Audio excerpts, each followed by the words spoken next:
ទៀតពីភាចុះអមថាខ្ញុំឈ្មោះភាចុះហើយលេខទូរស័ព្ទខ្ញុំ012 85 86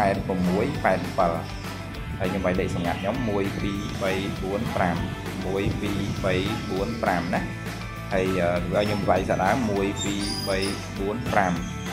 2 3 4 5ណាអូខេហើយខ្ញុំចាប់ដើមបង្កើតអូខេហើយជោគជ័យហើយខ្ញុំ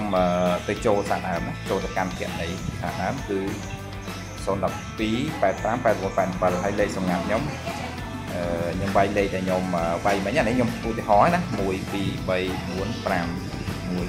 3 4 5អូខេបន្តមកចូលបាទឃើញទេបងប្អូនឃើញដល់ពេលយើងដើរមកដល់នេះយើងចូលមកយើងឃើញគណនីយើងហើយអញ្ចឹងកន្លែងហ្នឹងអត់ទាន់មានអីទាំងអស់ដោយសារតែទឹកប្រាក់ចំនួនខាងលើហ្នឹង00ហ្នឹងគឺអត់ទាន់មានទេគឺប្រាក់ដែលត្រូវប្រតិបត្តិការហ្នឹងអញ្ចឹងអានេះគឺជា account របស់យើងហើយអញ្ចឹងងាយស្រួលទេអញ្ចឹងយើងចូលទៅមើលថាតើ account យើងហ្នឹងចុះលេខទូរស័ព្ទបានវាចូលកន្លែងកំណត់នេះយើងលេខកំណត់នេះឃើញទេនេះខ្ញុំឈ្មោះភីហើយលេខទូរស័ព្ទប៉ុណ្ណេះណាហើយលេខសម្ងាត់អីអញ្ចឹងទៅអញ្ចឹងអូខេអញ្ចឹងរៀងរាល់ការ booking វានឹង load modify code នៅខាងលើមួយចូល club ណាហ្នឹងហើយអរគុណច្រើន